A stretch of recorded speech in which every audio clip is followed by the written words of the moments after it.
Yo, you don't know it's a girl Nene alongside Kush. straight out of Trenchtown. Jamaica. Ah. Yeah. You all know Kush, right? Yeah. So I want to know, how is it growing up in Trenchtown? Well, Trenchtown is a different type of place than many other cities where I've been to in the world. I've been to many cities in the world, but there's no place like Trenchtown. Name some of the cities you've been. Wow. Milan. I've been to so many places. London, Berlin. When you talk about Switzerland now, you know, New York itself, California, San Francisco, Tokyo, Wow. yeah, the list goes on and on. But when we get back to Trenchtown now, Trenchtown is a different type of place. Growing up in Trenchtown was fun for me, you know, because I grew up in a musical environment and a football environment. So Wow. I was able to really live my dream that I wanted to live, and being a part of Trenchtown is something that can't come out of me. You know, that's something that instilled in me, you know, and especially if you grew up from my era in Trenchtown and able to can live it now, you are able to can represent and present Trenchtown in the correct way. You know? Wow. It's So how long were you living there in Trenchtown? Well, I born in Trenchtown, and I lived there, I would say, 15 years before I got a scholarship to the USA for school there, and I went to school there. So it was a different atmosphere when I came back to Trenchtown. It sort of changed, because just like many other places have its own changes as well. All right, tell me about your childhood. Coming to Germany, tell me everything. Yeah, I mean, I would give you my childhood, but that's a long way, you know. Cut it short. I mean, it's kind of difficult to cut it short. I mean, growing up in Trenchtown was one, then playing football there, then that's also another. And being a part of my dad, who's a musician and, you know, someone who you know, been there within the foundation of sound system as well. You know, from Youthman promotion days, you know, to even Sugar Minor days as well. Wow. So the thing is, that kind of put a punch in me, you know. And in these times, I had to learn the music a bit growing up. I had to be there, you know, for my father and help him with the sound system and even with the tempo of that sound, you know, producing, coming out of reggae land. So growing up, I had to know about the music, and I was a part of it. Myself is a percussionist as well. You're a producer too as well, right? Yes, I've did some producing as well. Name some of a few of the artists who you produced so far. Well, the thing or is, you worked with. Well, the thing is, I wouldn't. I'm gonna say I've worked with a few artists in the business. Don't get me wrong, but I'm not just doing producing. I'm not just known as a producer. I'm an entrepreneur who's into different things. Wow. I've invested in different companies as well. But on the producing side, I did work with Sizzla. I did work with Mr. Kalanji himself in terms of doing show with Sizzla and producing him as well. I did work with Luciano, Luton Fire. I mean, Nesbeth as well. And I mean, there's lots of other artists. When I would say, no disrespect to the artists, but the list is, you know, it's a good list. So I could not really say one person, you know, in this time. And I also have music that will be coming to the forefront in this 2025 before the year is finished in the summer. Wow. You know, albums that I've produced you know, within the time of my timing in Trenchtown as well. And that you can look forward, and your audience can look forward. You can give me a little peek, give us a little peek. Well, what I do know, there's some big names on it. There's definitely some big names, some iconic names. There will be Turbulence, of course. There will be Luton Fire. There will be Sizzla on it. There will be Nesbeth on it. You know, Yeah, Luciana, of course. Um, yeah, even Rough House too is on that project too as well. Um, Junior Reed's son also is on that project. Yeah. The project is called Kingston 12. Looking out for that album. You know, it's gonna be something special. It's gonna bring you back, and it's gonna also bring you forward. This is how that track is. You know, but besides that, it's, you know, look forward for big things in the making. You know. So coming to Germany, what brought you here? What year you came here? Well, I've been here 2012. First, I come here 2012. What brought you here? Was it was love? love. For me, it's love, you know. Wow. And at the same time, beautiful. You know, I fall in love in this time because I was going through changes in this time. I was producing in this time, and it's like I was in a musical world. And don't get me wrong, I was also playing football, so I was coming out of this my football program as being a professional footballer, and had got an injury and stuff like that, and decided to go back to my plan B, which was my music that I was doing. And in this time I was a single guy, so I was able to manage to actually fall in love. And in this time it also had invitation for Europe, and I was rejecting it for a time, and I decided, why not? Wow. Why not take a invitation in football? No, not really. Invitation in terms of the music that I was producing, album that I was releasing. I had an invitation to Sony Music, which I did take up when I come here. In terms of what I've seen from a musical point of view with the industry, it kind of shake me up, where certain individuals, they try to take albums from me and would offer me money, and I think the money that was offering me at the time, it wasn't good enough for the work. I thought it was a disrespect for the work that I've put in, and the time that I put in on the projects, and to sell out like that, and that's why I think that's what kind of pushed me a little bit away from the music in that time, because I felt a little bit heartbroken. You know, because when you go around people who you think who's on that pedestal and will have that love for it, and they have the powers to actually, you know, promote the music on the next level, and you see what they're presenting, it kind of let you, the individual who's coming from where the music is creating, to think like, no, I can't do this to, you know, for my fellow artists, them that I've recorded, and you know, I cannot just sell their rights out like that. So for me, I took a time, and it also took me a time to learn a lot. And within this time, I've built up knowledge enough to know when I'm going to release my stuff. If I'm going to do it independently, I would definitely have a certain things behind of it that I can support the whole idea, in terms of that I can get also the musicians to promote it as well, which, you know, when you really working in that industry, you've got to have some sort of money, even if it's not a big money, that you actually can push the production. You know, even though internet is out there, but you still need to put some work in. And without that money, you cannot move that music to the level where you want to move it, even if you have a big album. You still have to wait till the right time, and then you can say, now is the time I make that investment. Now is the time I make that comeback. So the name Kush. Why the name Kush?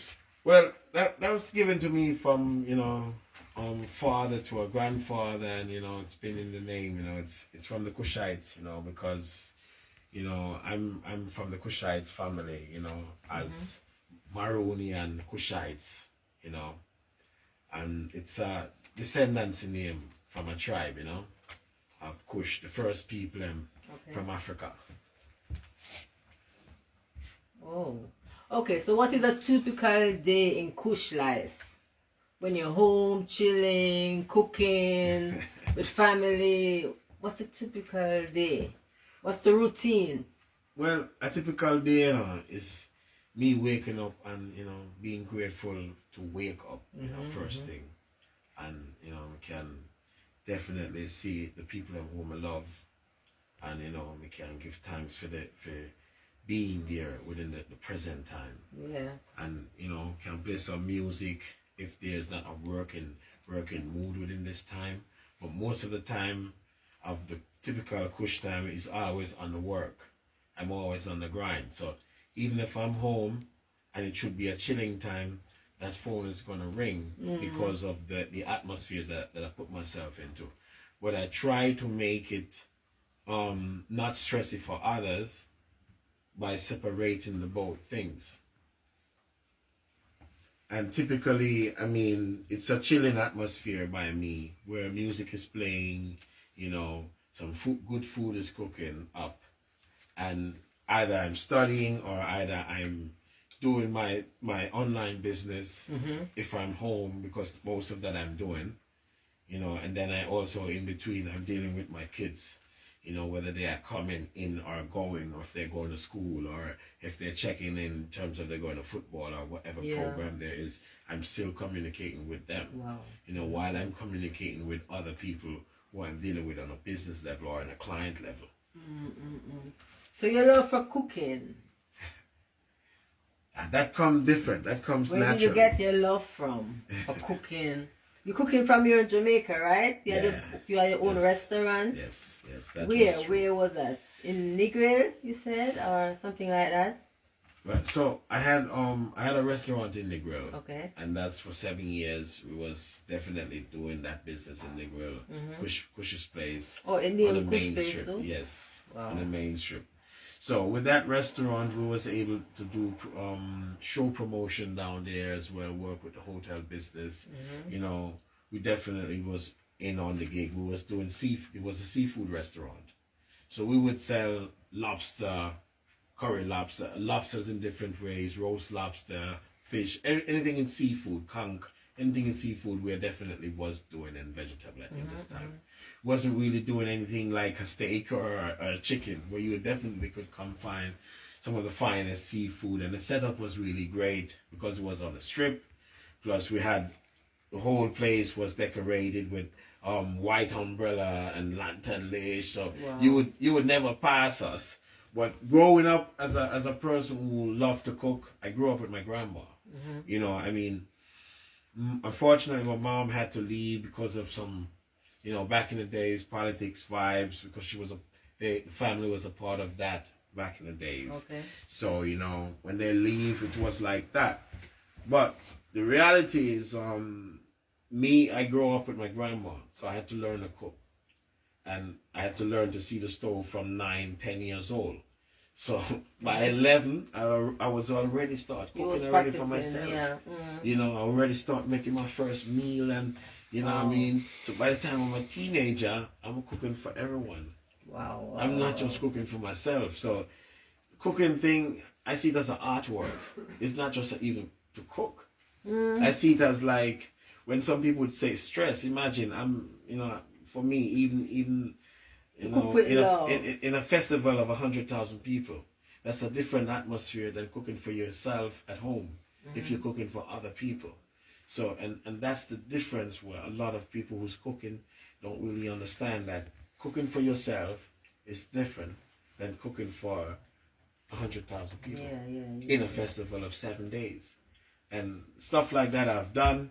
And then throughout the opportunity, I also get to meet some of famous people I've made meals for. Wow. So, for me, it's an experience to come to Germany and able to do different things and venture into different things. Because when we started the restaurant business, we never think we would have come to Germany and also started a food catering business called Kush's Place.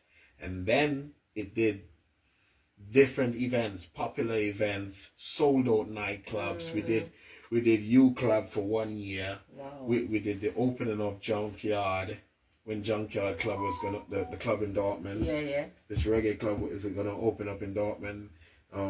We've got the call from Ralphie, and we agreed to do the opening night. So we did the opening night one time in Junkyard, but most of the other events we did here in Germany. And to do in Rotterdam now, it's like also, you know, it's a gift to even do Rotterdam. You know, at a time like now, left from one level to a next level. Exactly. You know, Exactly. Talk about the festivals you've been cooking for. Name some of them. I mean, the biggest one is Rotterdam. Okay. I mean, that's in Spain. You know, 100,000 people, 6 days. You know, in Benicassim, 6-7 days in Benicassim. That's something different. And then, you know, you've got Reggae Jam. We've been doing Reggae Jam. I think this year, yeah, this year is actually our 10-year anniversary at Reggae Jam. Wow. Really. So, I mean, some of the people also should come and see us this year at Reggae Jam and say, I did see Shanae interview and I deserve something from the Kush place, okay? So you can remind me, you know, or remind Black Man if you see him definitely at Reggae Jam, he will be definitely So what represented. about Summer Jam? You're not going to be on Summer Jam? Nah, Summer Jam, I want to go to Summer Jam and just enjoy myself, Okay. watch Cartel. Long time don't see him, you know. Back in the days, we did the Daggerin production. With Cartel? No. With Bragadat. The artist called Bragadat. It was back in the days. So the rhythm was band, and we went to IRF and we talked with a few artists, and from this atmosphere we had a connection with Cartel, but that I don't really want to speak about now because that's for a later time. We'll see when he comes to Europe, and you know, then that's why for me I would go to Reggae Summer Jam and just kind of enjoy myself. Yeah. You know. But I wanted to, you have a new goal now. What you're going, like you're doing your, what do you call it? No, so the thing is it now, I'm doing like different stuff. No, you're doing with football. How you call that? But you're working a lot with footballers. How you call that? Yes. No, that now, I would call that Vermittler. I would call that Baratons. So I'm Beratung Vermittler. Yeah. So for me, I'm working with players, top talents for the last 6-7 years. I'm working on the platform here in Germany. How did you get into that? That's beautiful. That's like a dream. You know, that you know, to be honest to you, it's all started from this Kush's place catering program that I'm running. So we got a contract with Street Food Fest. We was doing like 45 shows, 45 concerts. Wow. So think about it. So every week we would go to a different city, set up with 25 trucks. And my truck is outselling every truck on the platform. So in this time, you know, I'm always having a crazy line. You know, so people was really want to know why the food was tasting good. So in this time, we had like big name players from the Bundesliga was actually knocking to see me, because the thing is when we go to the different cities, they would have newspapers and they would, you know, make their own promotion. So players would read about this, and they were sending how do I call it now, people to come and look for us. And I met one day, I was at in Wuppertal, I remember, and there was a lady who appeared, and she said, "Oh, I've been looking for you for 2-3 weeks." I said, "You're looking for me?" But the line was long, and I don't know she was in the line. So I tried to be nice to her, and I said, "Look, tell me why you're looking for me." She said, "You know, my boss want to talk to you." But I mean, I'm not the stereotype. So I said, "Who's your boss, by the way?" She said, "Leon Bailey." So I said, "Leon Bailey? Oh, really?" Wow. So I said, but I'm thinking now, not to be stereotyped. So I'm saying, she's Turkish, and she's telling me her boss. So let's think about the concept, you know? Yes. So I say, "Okay, let me talk to your boss." So she say, and he's on the phone. "Do you want to talk to him?" I say, "I got a big line here, but you know what? Let me talk to him." And that conversation Change your life. changed everything. Wow. You know what I mean? Wow. You're lucky. He's a lucky That guy. conversation changed everything, and it was like going from Bailey to Christian Policies to like big name players to, you know, meeting Jaden Sancho and having that relationship for you know what I mean, for 5 years till now, I'm still close with Jane Sancho and the whole network, because when you're coming from nothing and you come into the top, no one knows what doors you're going to enter. You know, sky's the limit when you want to do things too as well. So your biggest accomplishment so far, what you would say, would you say this one? Well, for me, you know, my biggest accomplishment is knowing God, you know, and knowing that Jah lived through all things what I'm doing, you know, because I had to find him to can be humble, you know. And I have 2 children here, and I have another boy in America, so it was like, you know, it was the greatest thing for me to have my kids them and be able to can look further to what I can do, and if I can leave a legacy in Germany, if I'm here, living here. And when I started this that changes the whole atmosphere for me, it was like living in my own dream.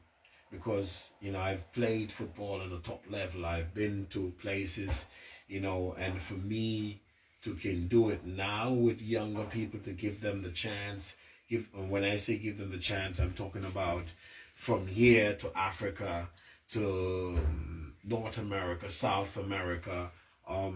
So I don't really have a biasness in how I'm working as a person who's in football. I'm giving lots of young people chance for the next 20 years, if it's possible, if we're still living, as long as life is, because I've been doing this, and you know, I know where I want to go.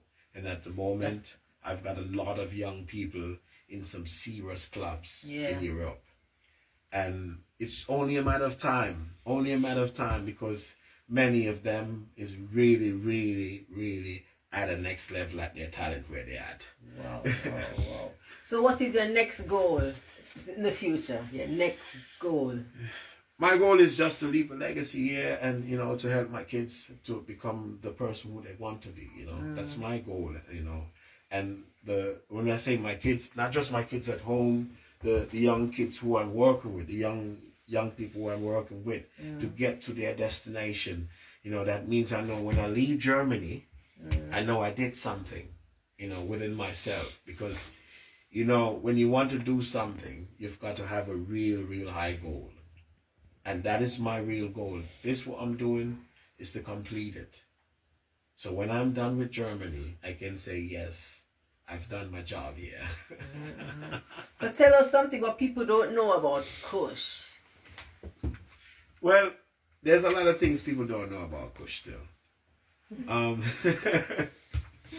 In terms of he's really a humble person still, behind of the whole excitement and stuff. When he's at home, he's a bit quiet-ish, and you know, he's always studying, he's always reading different books and stuff like that, and he's always trying to educate himself, and he's always trying to figure a way how to get better at things, and always planning the next thing. So basically, you know, I'm doing like 10 different things in the day, and I'm dealing with like 10 to 15 people every day. And I'm not talking about one corner of the earth, worldwide. In terms of this, what I'm doing, which is what changed the atmosphere for me as within the talent of young players and stuff like that. And in terms of planning the festivals them, and staying behind and booking the shows them, where my brother and his crew can hit the road. In terms of my business adventures them that I have in Jamaica, in terms of building and growth, in terms of Airbnb that I'm running and stuff like that. Yeah, let's talk about that. See something else, man. Airbnb. Yes, I saw you. You have a hotel vibes. Yeah, I'm doing some Tell Airbnb. me about that. Yeah, I forgot. I'm doing some Airbnb in Jamaica, and also some Airbnb here Jamaica in Europe. too? Wow. You know, but little by little, step by step. You know, I mean, when people come into Dortmund, they definitely can book our place if they want a nice atmosphere, especially if them come a junkyard. Them can check out the website, you know, and book off our Airbnb, because we set it up nice and cozy. Just like if them go to Jamaica now and them decide they want to go to Trench Town, or they want to go, you know, on the Portland side, you know, we definitely have something for them as well. Wow. Where they can check out. You understand me? Beautiful. So step by step, you know, we try to venture in different things. You know, and I mean, like I say, you know, everything not got me in one day. But little by little, you can have your finger here, and you can have a finger there, and you know, after a time, you can, you know, be easy, you know. So guys, you don't know if you want to go to Jamaica, just link up Kush the plate. You know, just cook. Him have all kind of business, so just check him out, link him up. Yes, yes. If you know look a room in a Dartmouth, link up Kush or Blacks. Yes. You know, so guys, you don't know, chilling with Senene, big up every time, you understand me? Make sure say Reggae Jam. Reggae Jam, check out Kush's place. Rotterdam, check out Kush's place. It's not really sure that you will see me now, but as I explained, I've been doing a lot of things the last few years, and a lot of things has changed, and there are different crews at the Kush's place, but the presence of me is still there, you know, and the concept is still there. Wow. And as I say, look forward to this year.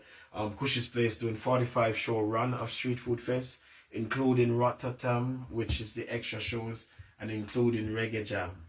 You understand me? So definitely you'll catch them with Street Food Fest from March going straight down to November in a city near you. Wow, beautiful. Beautiful, that's it. Cool. So that's it.